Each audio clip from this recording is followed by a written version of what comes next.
La diputada Vallejo miente y lo hace sistemáticamente, en realidad difama. Acusa falsamente a personas cuando eso le da ventaja. Y lo hizo en reiteradas oportunidades después del 18 de octubre. Acusó a Carabineros de haber herido a un funcionario del INDH con una bala, de dejar paralítica a una mujer, de haber lanzado a un vándalo al Mapocho con intenciones de matarlo. Todo era falso, pero así opera el Partido Comunista. Construye relatos, fabrica víctimas, inyecta odio y últimamente utiliza rostros de mujeres bonitas para inocular este veneno. Vallejo es una de estas influencers, de estas embajadoras del comunismo. En este contexto de mentiras es que la diputada impulsó la semana pasada una ley de, así le puso, reparación a víctimas de lesiones, mutilaciones o muerte en el contexto de las movilizaciones sociales. ¿De qué se trata todo esto? De compensar económicamente, a través de una pensión millonaria, a personas que la diputada llama víctimas. ¿Y quiénes serían estas víctimas? Cualquiera que diga que sufrió algún tipo de pérdida después del 18 de octubre, a raíz de las manifestaciones. Y bastaría con esta denuncia y con tener 2 testigos, que además no se podrían declarar inhábiles a ninguno, sea quien fuera. Lo importante es que las víctimas no pueden ser agentes del Estado, o sea, las 2 carabineras que fueron quemadas en el rostro, los carabineros que quedaron ciegos o los que fueron dados de baja sin el debido proceso, esos no cuentan. Y tampoco cuentan los que perdieron sus empleos en ese tiempo o quebraron. ¿Cuál es el objetivo de esta iniciativa? ¿Qué pretende el Partido Comunista y la izquierda radical? Lo primero, para profundizar un relato artificial, un relato mentiroso como el que ellos han querido instalar, hay que repetirlo. Y esta iniciativa es una forma de repetición. Y la historia que se repite es más o menos la que sigue, ¿no? Desde el 18 de octubre, el pueblo, porque así le dicen, para que parezca que son trabajadores chilenos comunes y corrientes, el pueblo salió a manifestarse. Estaba molesto por lo ocurrido en los últimos 30 años, entonces decidió quemar 25 estaciones de metro y vandalizar unas 100 más. A propósito, hay que decir que arreglarlo costó 380 millones de dólares y que se terminó de hacer este arreglo recién en septiembre del año pasado, cuando se entregaron las últimas 2 estaciones que quedaban. Pero en fin, sigue la historia. Ese mismo pueblo expresó su molestia contra el sistema destruyendo semáforos, paraderos, locales comerciales. ¿Cuánto costó esta segunda parte de la fiesta? 850 millones de dólares más. En lugar de ir a trabajar los días viernes, de nuevo, el pueblo estuvo haciendo barricadas por meses, enfrentándose con molotov y piedrazos a la policía. ¿Hemos pensado en lo ridículo que es toda esta historia? ¿Estamos conscientes de cómo se ha ido instalando como verdad oficial? Por ejemplo, ¿sabemos cuántas personas murieron en esas semanas? No, todo lo que oímos son vaguedades. Derechos humanos, asesinatos, violaciones, tortura. Vamos a hacer el ejercicio entonces solo respecto a las muertes para mostrar hasta qué punto dejamos pasar permanentemente afirmaciones sin análisis crítico. Las personas que murieron en ese periodo son 34.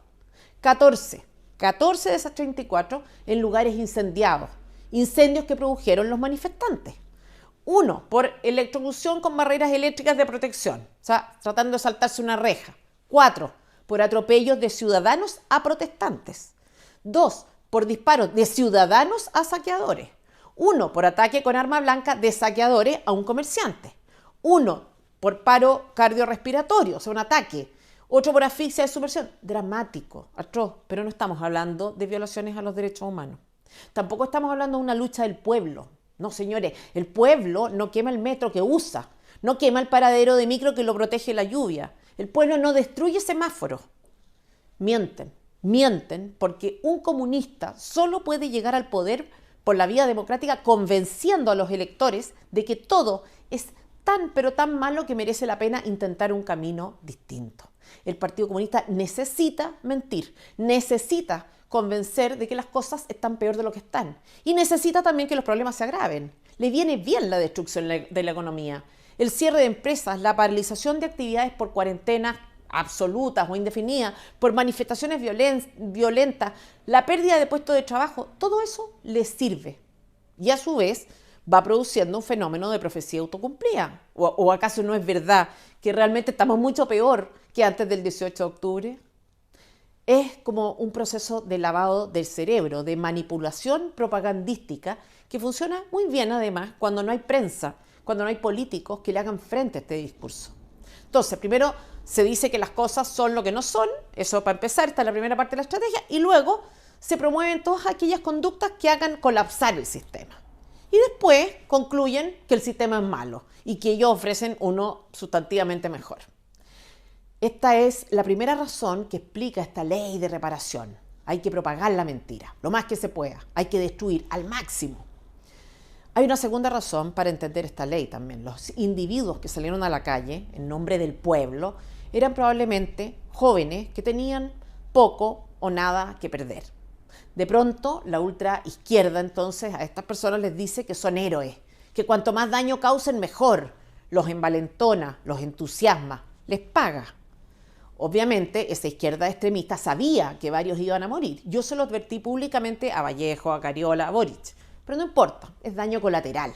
No son sus hijos, no son ellos. Con esta ley, sin embargo, parece como que estuvieran honrando a los muertos que ellos mismos enviaron al sacrificio. Les dicen entonces a sus mamás, a sus familias, que sus hijos fueron mártires. Les hacen pensar que todo tuvo sentido. Les consiguen una pensión, pero eluden la responsabilidad que tienen de dar explicaciones, de pedirle disculpas a esa familia, de decirles la verdad. Y no es que el Partido Comunista además tenga una visión tolerante respecto de quienes causan desorden, no. Cuando llegan al poder no toleran ni siquiera la crítica de medios de prensa, la censura y la muerte para sus adversarios. Pero antes de llegar al poder, estos desórdenes, estos disturbios son funcionales, porque para ellos todo vale. Vale usar gente joven, usar a personas pobres, usar a mujeres lindas. Los chilenos tenemos hoy la posibilidad de ponerle límite a estas personas, de evitar la propagación de este cáncer. La pregunta es, ¿qué estamos haciendo hoy para eso? Se está acabando el tiempo.